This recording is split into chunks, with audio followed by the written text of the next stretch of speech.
یہ داستان ہے اس شخص کی جس نے غلام قوم کے دل میں تصور خودی کو بیدار کیا، جس کے الفاظوں نے غلامی کی زنجیریں توڑ ڈالیں۔ وہ شخص صرف ایک شاعر ہی نہیں بلکہ ایک انقلابی بھی تھا، جس کی شاعری نے سوئے ہوئے دلوں کو جھنجھوڑ دیا۔ جب وہ تعلیم کے حصول کے لیے سرزمین یورپ پر قدم رکھتا ہے تو صرف علم ہی نہیں، علم کے ساتھ ساتھ فکر کی آگ بھی لے کر لوٹتا ہے۔ وہ سمجھ چکا تھا کہ دنیا کی بہترین قومیں تلوار اور جنگ سے نہیں بلکہ کردار سے بنتی ہیں۔ ان کا ایک مشہور شعر ہے، خودی کو کر بلند اتنا کہ ہر تقدیر سے پہلے خدا بندے سے خود پوچھے بتا تیری رضا کیا ہے۔ ان کی شاعری میں صرف الفاظ ہی نہیں بلکہ خودی اور ایمان کی للکار بھی ہے۔ جب دنیا چپ تھی وہ بول اٹھا، اس نے غلام قوم کو جھنجھوڑ کر بیدار کرنے کی کوشش کری۔ نہیں تیرا نشیمن قصر سلطانی کے گنبد پر، تو شاہی ہے بسیرا کر پہاڑوں کی چٹانوں میں۔ انہوں نے اپنی شاعری سے نوجوانوں کو ایک نئی سوچ دی۔ وہ لکھتے ہیں، ستاروں سے آگے جہاں اور بھی ہیں، اب عشق کے امتحان اور بھی ہیں۔ برِ صغیر کی سیاست میں ان کی آواز ایک بہت ہی مؤثر انداز میں گونجی، اور اسی آواز نے پاکستان کے خواب کو بھی جنم دیا۔ ایک ایسا خواب جو صرف خواب نہیں رہا بلکہ ایک نظریے میں تبدیل ہو گیا۔ ان کا کہنا تھا کہ میرا اصل مقصد شاعری نہیں بلکہ اس قوم کی بیداری ہے۔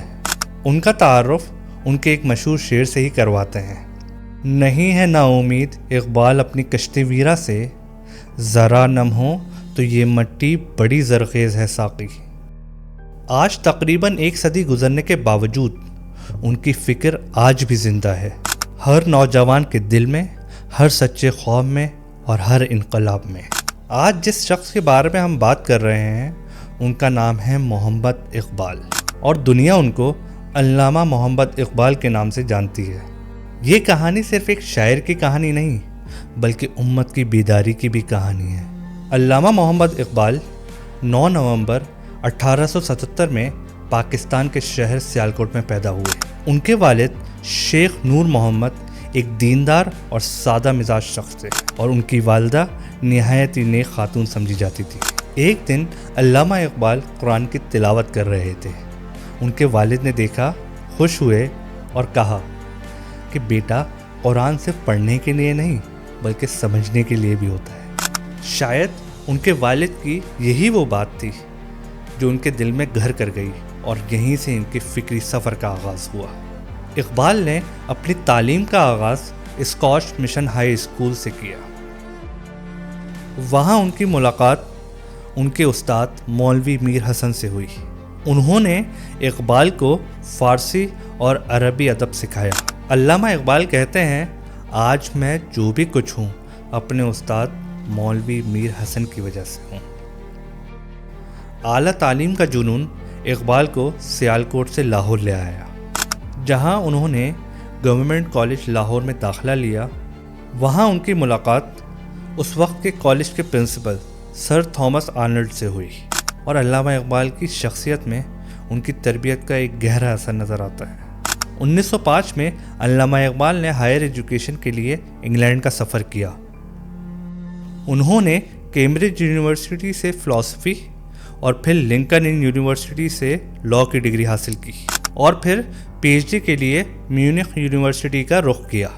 وہ مغرب کی ترقی سے متاثر ہوئے، لیکن اس ترقی کے پیچھے ایک اندھیرا بھی تھا۔ اقبال کو اب پہلے سے زیادہ امت مسلمہ کا درد محسوس ہونے لگا۔ علامہ اقبال ایک سچے عاشق رسول تھے، اور ان کا یہ عشق ان کی شاعری میں بھی جھلکتا ہے کہ محمد سے وفا تو نے تو ہم تیرے ہیں، یہ جہاں چیز ہے کیا لوح و قلم تیرے ہیں۔ علامہ اقبال کا کہنا تھا کہ یورپ نے انہیں عقل دی اور عشق رسول نے وجدان، اور اسی امتزاج نے انہیں شاعر مشرق بنا دیا۔ علامہ اقبال 1908 میں ہندوستان واپس آ گئے، وکالت کا پیشہ اختیار کیا، مگر قوم کی بیداری کی فکر کی وجہ سے وکالت جاری نہ رکھ سکے۔ انہوں نے شاعری اور فلسفے کے ذریعے نوجوانوں کو خودی کا پیغام دیا، نوجوانوں کو جگانے کے لیے اپنی شاعری کو اپنا ہتھیار بنا لیا۔ علامہ اقبال کے اشعار میں ہمت، غیرت اور یقین کی آگ بھڑکتی تھی۔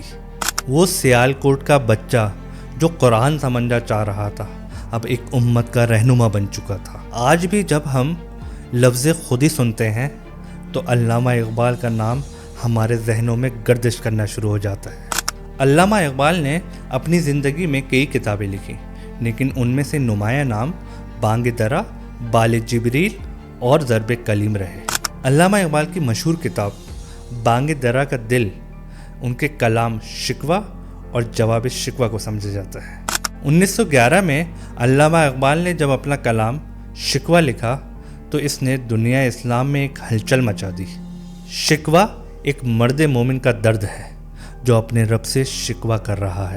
یہ کلام کوئی بغاوت نہیں تھی، بلکہ ایک دکھ بھری صدا تھی۔ ہے بجا شیوائے تسلیم میں مشہور ہیں ہم، قصہ درد سناتے ہیں کہ مجبور ہیں ہم۔ اور اسی کے ٹھیک 2 سال بعد علامہ اقبال کو جواب شکوہ لکھنا پڑا۔